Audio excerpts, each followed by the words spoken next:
kapatid, pag-usapan natin yung mga dibino mga kapatid.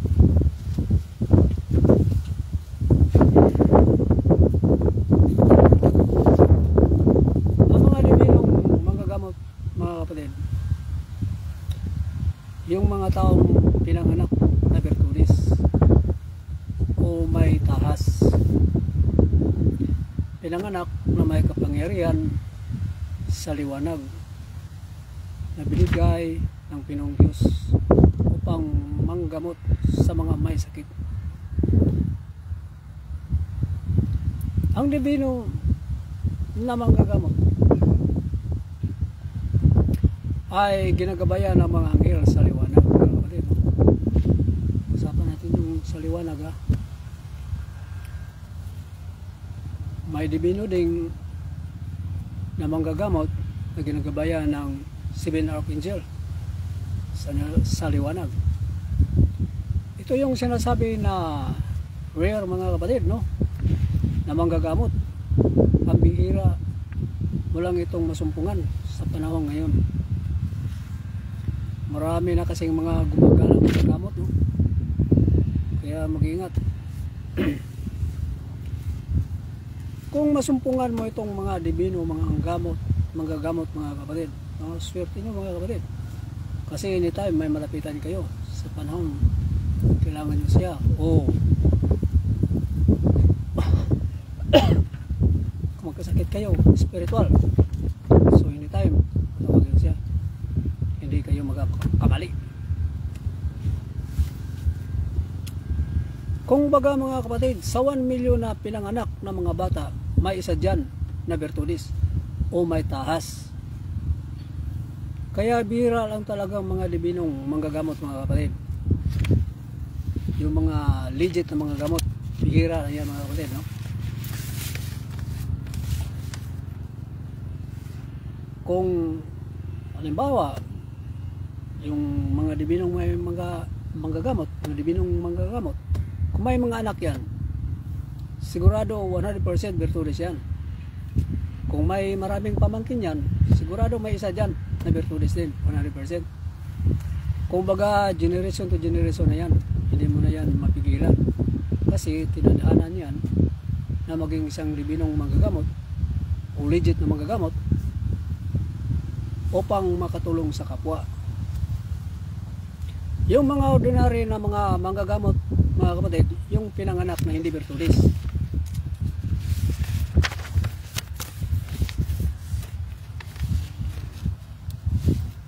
noong unang panahon hanggang ngayon mga kapatid, talamak talaga ang mga mangkukulam, mambabarang, manggagaway, ukluban, mga aswang na mangbabarang, manlalason, at iba pang katulad nito mga kapatid.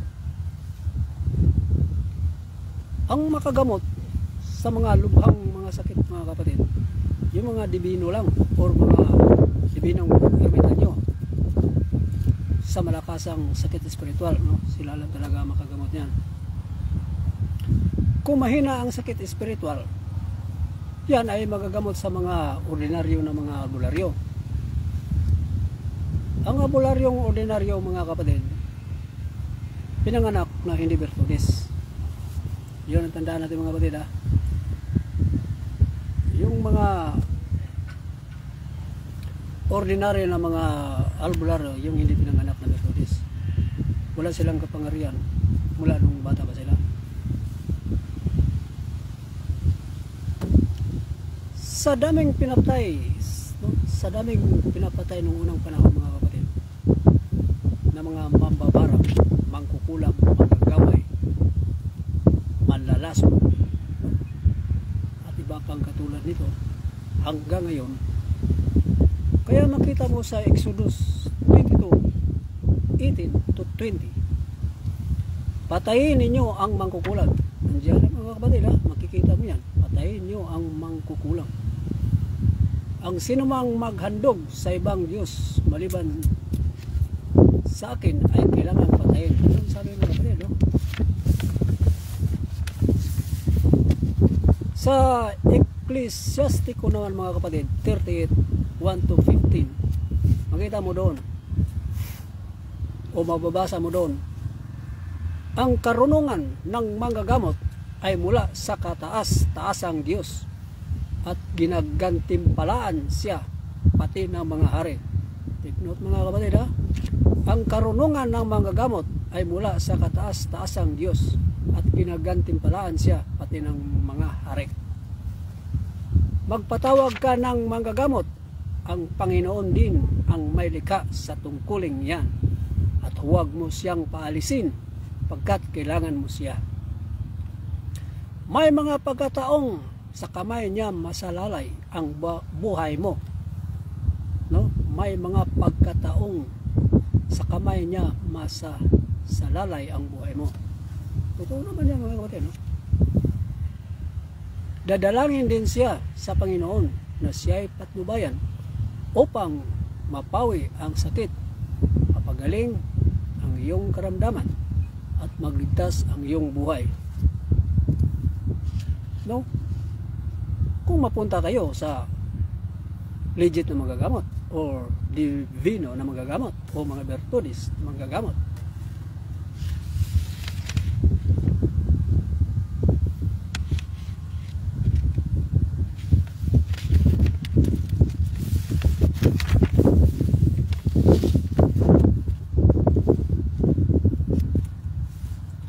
basta mga kapatid, huwag basa-basa pupunta sa mga manggagamot, no?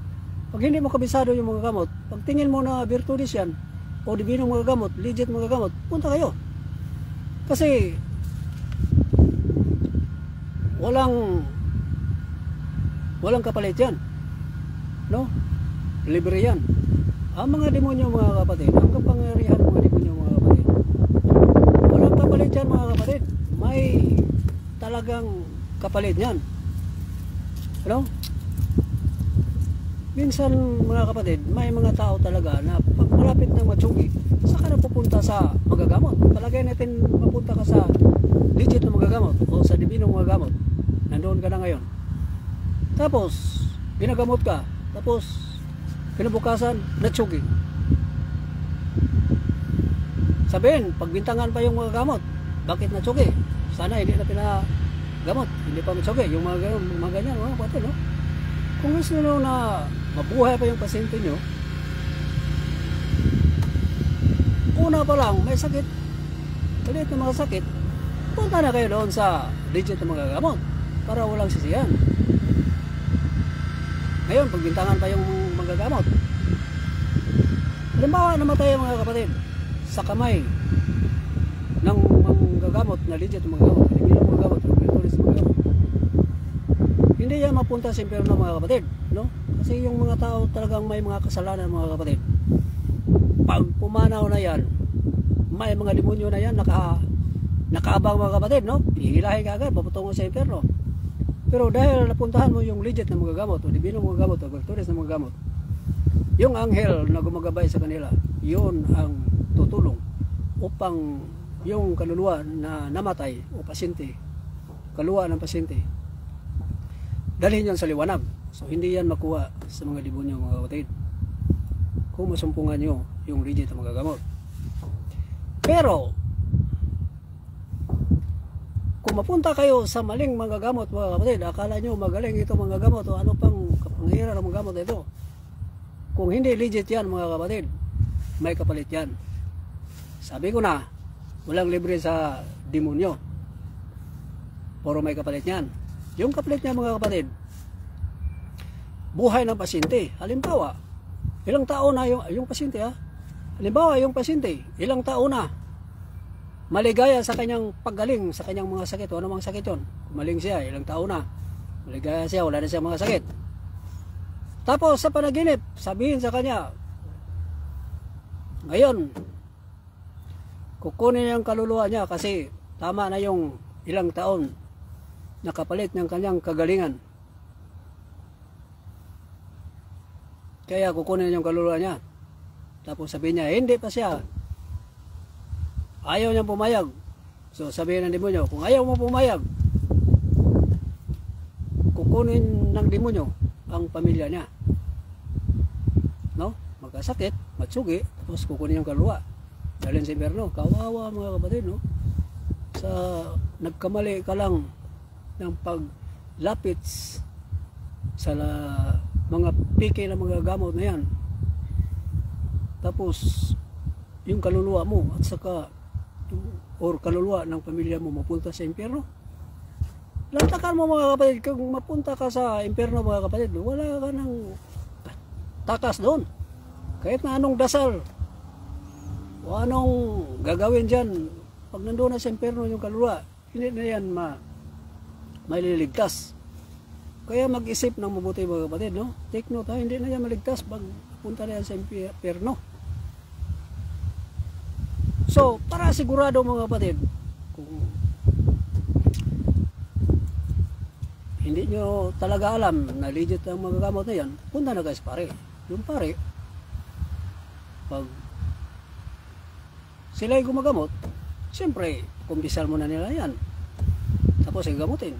Pag for any reason na matsugi, o diyan mismo matsugi, o ilang araw pa bago matsugi, hindi yan makuha. Ang kaluluwa niya mga kapatid, hindi yan makuha sa demonyo kasi nakakumpisal na siya. Pinatawad na siya, no? Kasi pag pinatawad ka, nakumpisal ka mga kapatid, tapos pinatawad, siyempre, pag nakumpisal ka mga kapatid, tandaan natin mga kapatid, pag nakumpisal ka mga kapatid, kahit na anong kasalanan natin, mapatawad tayo. So, siyempre, kung may maliit ka pang mga kasalanan, siguradong hindi ka na mapunta sa impyerno, punta ka sa purgatory. Kaya, mas ligtas doon sa mga pare. No?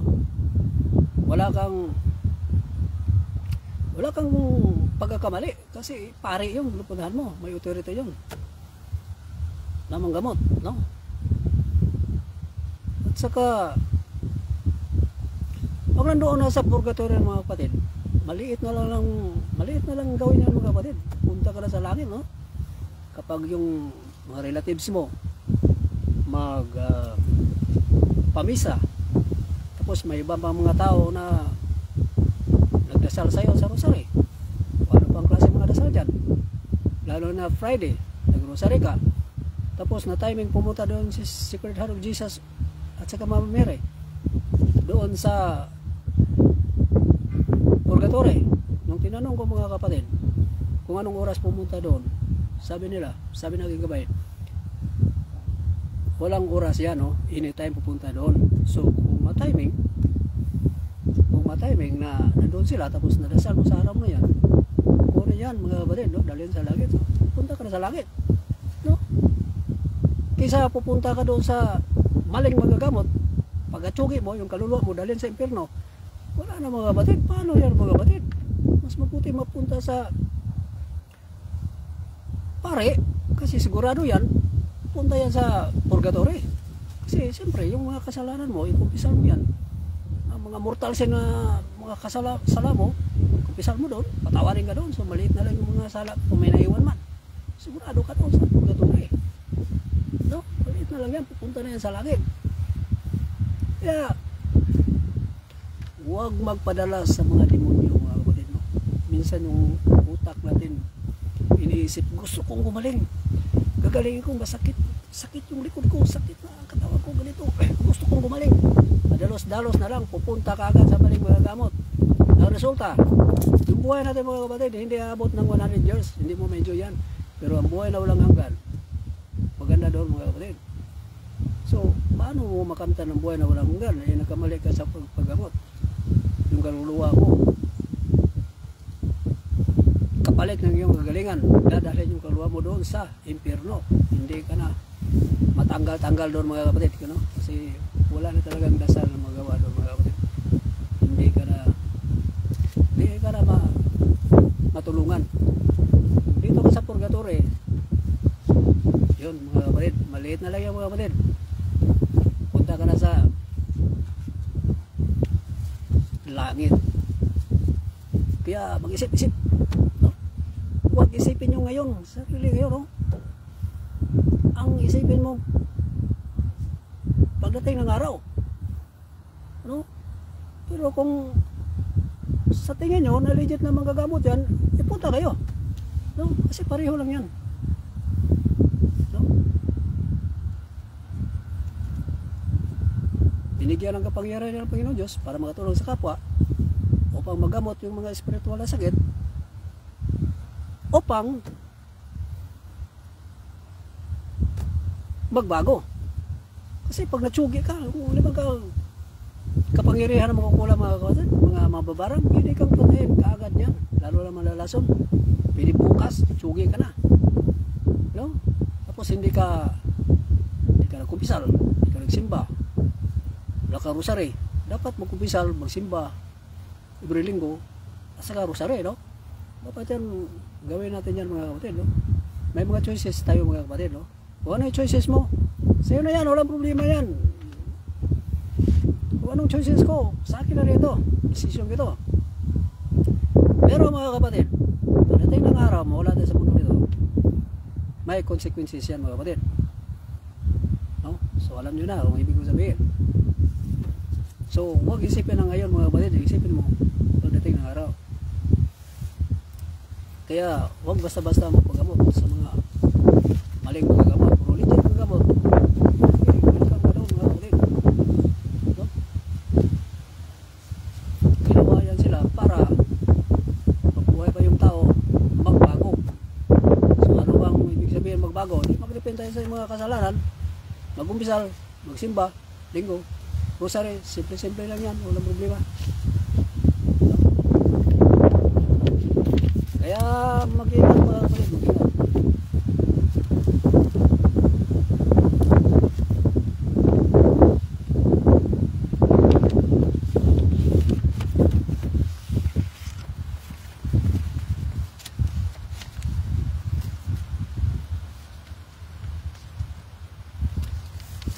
Tandaan natin mga kapatid,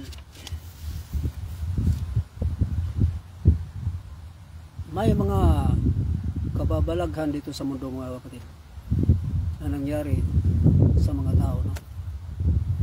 Hindi mo ma-explain talaga mga kapatid, no? Maraming tanong. Gusto mong maliwanagan yung mga haka-haka mo dyan, anong question mo, punta ka doon sa mga Catholic Defender. Sino bang Catholic Defender dito? No, si Brother Sok, si Father Darwin Gitgano. Punta kayo doon, magtanong kayo, bakit ganito, ganyan, ito yung salubin ko, bakit ganyan, ganito, ganyan. Explain lang kayo, explain, isulat nyo, tapos muli-mulihan nyo, isipan nyo, tama na ito, may katutubanan ito. Ito mga kapatid, huwag kayong mag-explain doon sa mga tao wala rin alam. Huwag kayo sa mga defender, Catholic defender, para may masmasan kayo anong gusto nyong itanong, no? Pero mga kapatid, sabi na aking kabay mga kapatid, hindi talaga yan dapat pag-awayan mga kapatid, no? Hindi na daw maganda. Sabi na sa akin, Richard, ayan, huwag mo sagutin, hindi mo kailangan magtanong, hindi mo kailangan sagutin yung mga tanong na walang kabuluhan, no? Kung may paggamot sa'yo, gamutin mo. Kung wala, hayaan mo, no? Hindi lahat mga tao naniniwala dyan. So naniniwala, yung gamutin mo. Yan ang sabi sa akin mga kapatid. So yun ang ginawa ko mga kapatid, no? Basta sa akin, yung malapit sa akin, mga pamilya, yun matulungan ko talaga mga kapatid, no? Yung tao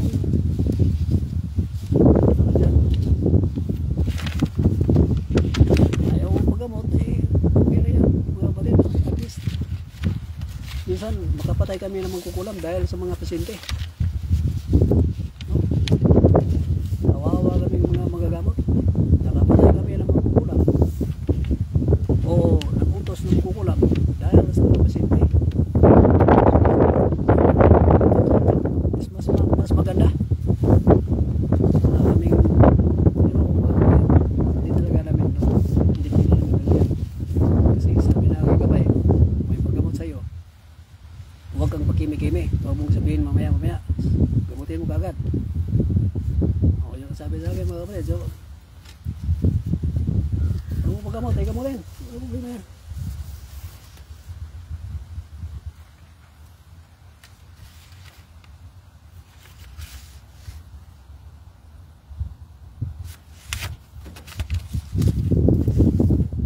bilis ng panahon mga kapatid, no? Bilis ng panahon. Tatanda kaya agad tayo ng mga kapatid. Kaya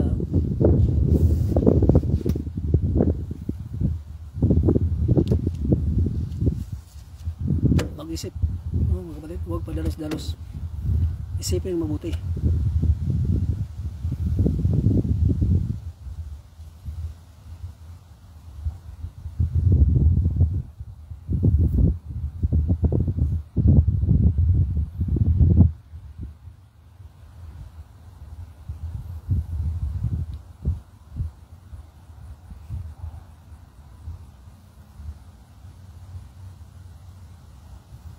So, yun lang mga kapatid.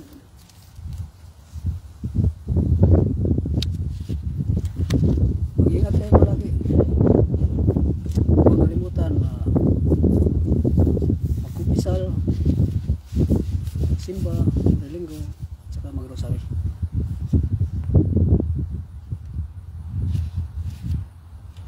Tingnan nyo yung simbahan nyo. May schedule dyan kung kailan magkumpisal.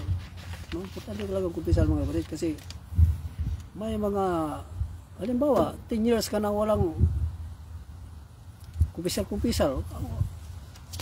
haba yung mga kapatid, ha? So ilang demonyo na nakakapit sa'yo. Yung demonyo na yun, kung masamang espiritu na kumakapit sa'yo, yun ang ibigay ng mga sakit sa'yo, katawan, no? Dami na mga sakit niya, no? Daming demonyo nakakapit. Pero sa isang kumpisal mga kapatid, yung equivalent dyan, 100 na exorcism, no? Exorcism, no? So, lantakan mo, 100. Sa isang kumpisal mo lang, wala na lahat yan, no? At saka yung mga masamang espiritu, mga demonyo, umalis sa iyong katawan, yung mga sakit nila, nadalhin din nila yon. Kung may maiwan dyan na malakas talaga na demonyo, na kumakapit sa'yo, bibira ka namang kukulam at padala ng demonyo ngayon sa katawan mo, yun na yun, pupunta ka sa mga paring magagamot or sa dibinong magagamot or bertudes na magagamot o rigid na magagamot. Yung mga gamot mga kapatid, wala yan sa mukha mga kapatid. Baka sabihin nyo, oh yung mukha yan pangit, hindi yan legit na magagamot. O yung mukha yan gwapo, yun ang legit na magagamot.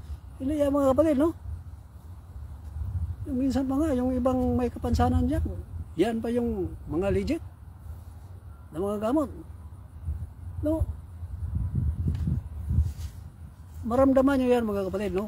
Tingnan mo lang yung mga gamot mga kapatid, maramdaman nyo yan kung legit pa o hindi. Kung hindi, magdasal ka, no? Magdasal ka sa Panginoong Diyos, panggabayan ka sa Espiritu Santo, mapunta ka sa legit na mga gamot. Pero kung malapit naman yung pare sa inyo, ito ka na sa pare, di ba? Tapos kung may pasyente ka na parang humihinga na dyan, kuha ka na pare, pakumpisan mo kagad, no? Pupunta pa kayo sa albularyo, kung nagkamali kayo, instead pupunta yan sa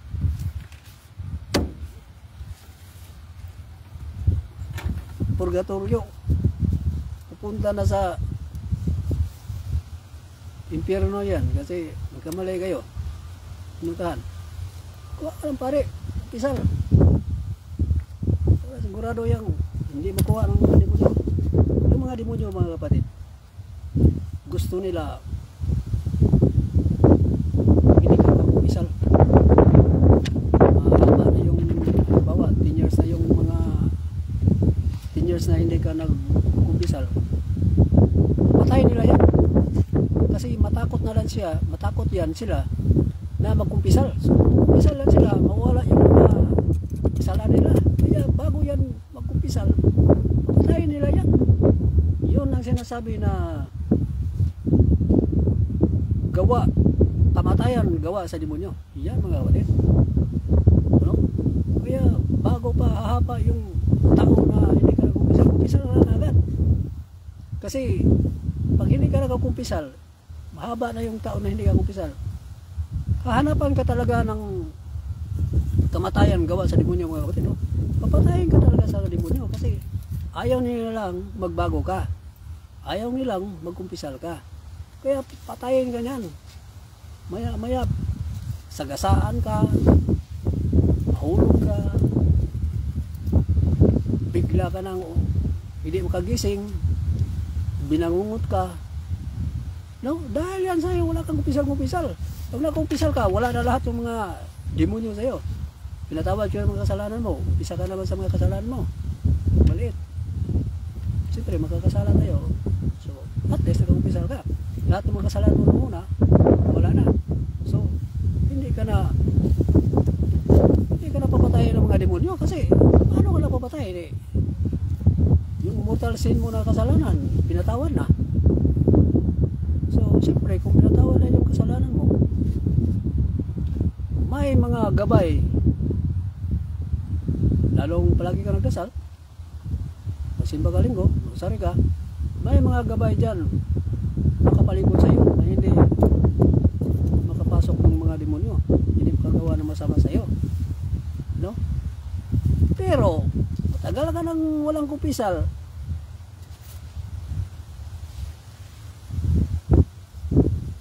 iwan ko lang magbayad kung ilan ka matutsugi kasi yan talaga ang pinapatay nila, yung mga mahaba ng walang kumpisal-pisal kasi yung mga kasalanan niya mahaba na rin, mga mortal sin niya mga haba na rin. So hanapan talaga ng demonyo yan, papatayin yan. Bago yan mangyari sa inyo, sa atin, magkumpisal ka agad para hindi na makalapit yung mga natin. Tano ka na sa Espiritu Santo, sa Diyos Ama, Anak, Espiritu Santo, no? May mga anghel na sila ipadala makaikot sa katawan mo na walang demonyo makapasok. So yan ang mga kapatid, no? Love your neighbor as yourself. Kaya ba yan natin mga kapatid? May tao lang tayo, minsan talagang magagalit tayo, pero kakayanin natin yan mga kapatid, no? Magdasalan palagi, isipin palagi, pag nagalit ka, ibig sabihin yung demonyo nasa likuran mo, tumatawa yan. Kasi sabi na aking gabay, yung pangalawang gabay ha, hindi ibig sabihin na yung pangalawang gabay ko mababa na uri yan, pinakamataas na uri yan mga kapatid. Sabi niya, yung mga demonyo gusto nila mag-away-away yung pamilya, ayaw nila na may maligaya na pamilya, no? Magkaibigan kayo, masaya kayo palagi, no? Hahanap sila na magkaaway kayo, no? Yan ang gusto ng mga demonyo. Kaya pag nagalit ka, isipin mo kagad, ay demonyo to, kumakapit yung demonyo. So itwist mo yung pananaw mo ngayon, no? Magandang kang liligaya ka, no? Sa isip mo maligaya ka, hindi ka magalitin, pasensyoso ka. Yan mga kapatid, galit na galit ang mga demonyo yan, no? So pag yan ang mindset mo, wala kang kaaway, ibig sabihin mga kapatid, walang demonyo sa puso mo, no? Minsan may taong darating, magalit ka, yun, pinadala yun sa demonyo para magalit ka. Relax ka lang, relax. Tapos isipin mo, demonyo to, hindi akong padala, tatawanan ko lang ito, no? Sa isip mo ba? Kaya minsan kung tayo mag-isa, tatawa tayo mga kapatid, no? Isipin natin, wala akong galit na araw ngayon, so walang demonyo. Tatawa ka ngayon, walang demonyo nakapasok sa akin kasi may pananalig ka sa Panginoon Diyos. So yan ang mga kapatid, ingat, God bless.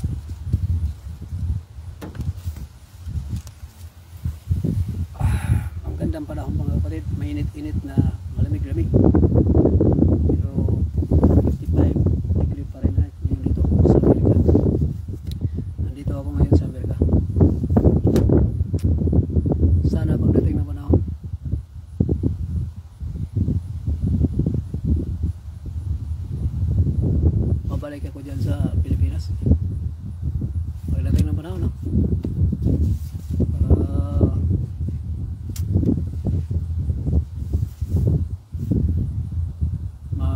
tinapos ko yung mission ko sa buhay. Yan sa Cebu. Pagkasal nga po. So mga kapatid, ingat. God bless.